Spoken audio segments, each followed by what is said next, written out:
हाय, मैं हूं मोना सिंह और आप मुझे देख रहे हैं इंडिया टीवी शोबिज़ पर। हाय, मैं हूं शर्मन जोशी और आप मुझे देख रहे हैं इंडिया टीवी शोबिज़ पर। मैं एक्चुअली यहाँ पर कुछ पूछने आई थी मोना और शर्मन को। आप लोग इस बारे में बात क्यों नहीं करते? क्योंकि हमने पैसे चुप लिए रहने हैं। के चुप रहने के पैसे लिए हैं चुप इसलिए। रहने के पैसे लिए हैं। ये तो थोड़ी अजीब सी बात है, लेकिन अगर आप ये सीरीज़ देखेंगे तो समझ पाएंगे कि आखिर माजरा क्या है। बहुत ही इंट्रीगिंग और इंटरेस्टिंग सीरीज़ है। मैंने कल पूरी रात देखी है अरे actually, thank you. And I really loved it. Thank you. एक वक्त के बाद एक ऐसा कंटेंट भी देखने को मिला जो कि आम जिंदगी में भी लोग जानते हैं, इस बात से इत्तेफाक भी रखते हैं, स्पेशली जब एक ऐसा फील्ड हो। आप दोनों Hindi cinema, Hindi film industry से ताल्लुक़ रखते हैं। ये बताइए कितना मुश्किल और कितना आसान होता है ग्लैमर वर्ल्ड? देखिए, ये show basically is not targeting Bollywood. नहीं, वो तो नहीं है। जब आप देखेंगे तो समझ जाएंगे। और कहीं ना कहीं मतलब वर्किंग एनवायरनमेंट भी कोई कमेंट नहीं है बॉलीवुड के ऊपर। It's a fictional story, but yes, ऐसी स्टोरीज, ये हादसे ऐसे होते हैं, हम सब ने सुना भी है। तो I think it is very important to start a conversation about these topics, क्योंकि ये टॉपिक्स इतने बड़े टैबू बना के रखा हुआ है सोसाइटी ने कि मुझे लगता है इस शो के ज़रिए अब लोग भी थोड़ा अवेयर होंगे, बोलेंगे, ऐसी कॉन्वर्जेशन शुरू होंगी। तो मुझे बहुत खुशी है इस बात की कि सटली बहुत स्ट्रॉन्ग मैसेज ये शो देता है ऑडियंस के लिए भी। सो मोना, इतने वक्त से आप एक्टिंग में जुड़ी हैं, इस तरह का वाकया, इस तरह की बातों को पहले तवज्जो नहीं दिया जाता था, अब दे रहे हैं जी। ऐसी कोई बात जो आपके जहन में है, जो पहले सुना है, देखा है? नहीं, मुझे ऐसा लगता है कि बहुत सारी ऐसी स्टोरीज़ हैं जो सामने आनी चाहिए। एक पैटर्न फॉलो हो जाता है जब OTT अभी जब आया है, सब एक तरह के शोज़ बनाने चालू कर देते हैं, हर्ड मेंटालिटी हो जाती है। आई एम सो हैप्पी कि कफस जैसी स्टोरी बाहर आई है and people are accepting it, watching it, binge watching it, finishing it. तो मुझे लगता है कि कहीं ना OTT एक बहुत ही अच्छा माध्यम है ऐसी स्टोरीज़ को दिखाने के लिए, वरना ये तो ना टीवी पे आएगा और ना ही कभी इसकी कोई मूवी बनेगी। तो मुझे I feel very lucky to be a part of all different kind of genres and stories. You remember when you had started working, what was your thought of being in the glamour world? I always wanted to act यार, मेरा और कोई plan भी था ही नहीं। तो my parents were also very supportive. मतलब पापा ने सिर्फ एक कंडीशन रखी थी कि एक तो मैं अपनी स्टडीज़ पूरी करूँ, सो आई एम अ ग्रेजुएट, और दूसरा उनका मानना था कि जब तक कोई सॉलिड काम नहीं मिलेगा बॉम्बे में, तुम शिफ्ट नहीं करोगी, you go for auditions and come back home.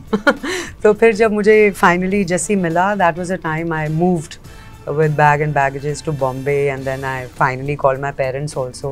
तो अब तो 20 साल हो गए हैं। I've done so much now.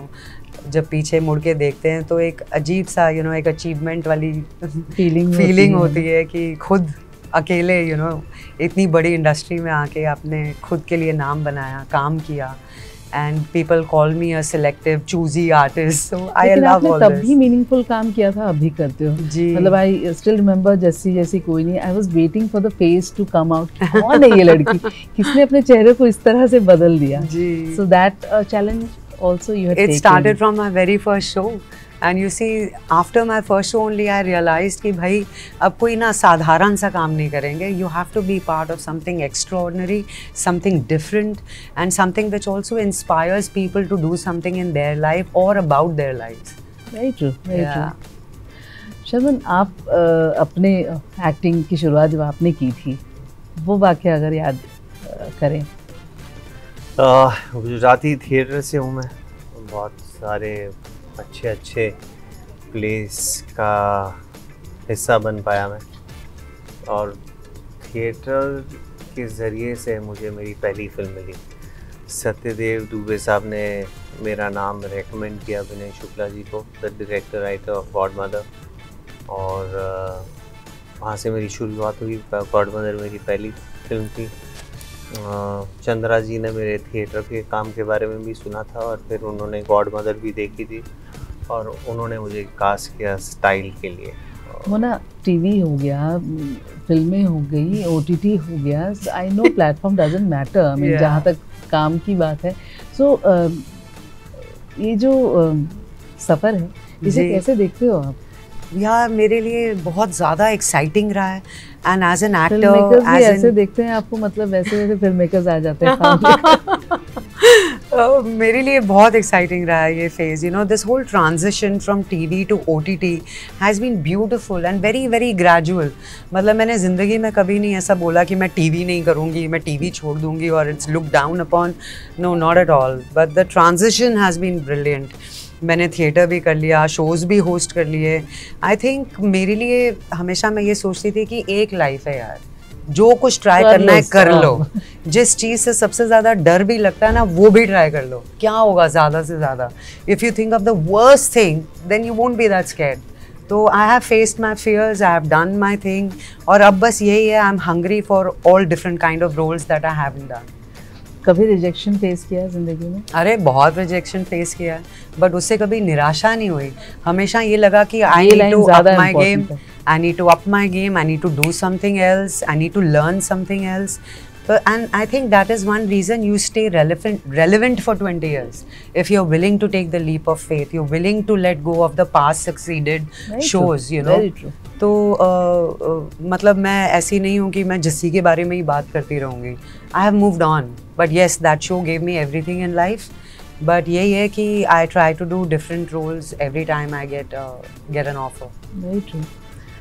Sharmin, as a parent, जब हम देखते हैं यहाँ बच्चे का जो एक ही इज़ बॉटल्ड अप, वो बात नहीं कर पाता, और करता भी है तो उसे लगता है पता नहीं माँ बाप बात सुनेंगे भी कि नहीं। एज अ पेरेंट कितना इम्पोर्टेंट हो जाता है बच्चों को सुनना, और बच्चों की ज़िंदगी में क्या कुछ हो रहा है उसे डे टू डे ध्यान रखना, क्योंकि हम सब अपने अपने काम में इतना ज़्यादा बिजी हो जाते हैं कि कई बार मिस आउट हो जाता है। बहुत ज़्यादा क्रिटिकल है, और काम में बिज़ी रहते हुए, आपकी बात सही है, बच्चे स्कूल वर्क में बिज़ी रहते हैं, दूसरी एक्टिविटीज़ जो करते हैं स्कूल के बाद उसमें बिज़ी रहते हैं।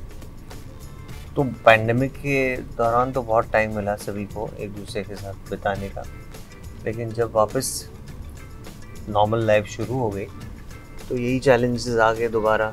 लेकिन पैंडेमिक में हमने एक चीज़ सीख ली थी कि sharing meals is very important, because that's the only time you can sit on a table and actually talk about things that have happened to you recently or for the day. So they are open about things with you, whatever they want to talk. आपसे ज़्यादा बात करते हैं हम दोनों से ही, और प्रेरणा से ज़्यादा। Oh, mothers have their own. Yeah. It's a woman touch, मैं कहता हूँ, that cannot be replicated, है ना, वो जो टेंडरनेस है, एक बात करने की एक तरीका होता है। Men might be caring and might be loving, but there's a way the women can very true. So well, yeah, we talk about all things that we are worried for them, and we talk about it openly, and sometimes they receive it nicely, sometimes they don't.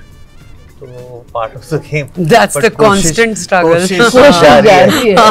As we saw your character with the daughter. Yeah. क्योंकि वो ज़्यादा close माँ से है. So it happens. Mother's touch, as you say, women's touch. Oh yes. Thank you so much. और as Mona also said that एक dialogue तो शुरू होगा, एक सोच तो ज़रूर it's a start. It's a start. I think कहीं ना कहीं to change the world and to change the society, you got to do something about it yourself. एक कदम तो ज़रूर, एक कदम तो हमने अब बढ़ाया है। Yes. Thank you so much. और इतने incredible actors हैं, और जिस तरीके से आप लोगों ने काम किया है, बहुत बहुत शुक्रिया। Thank you so much.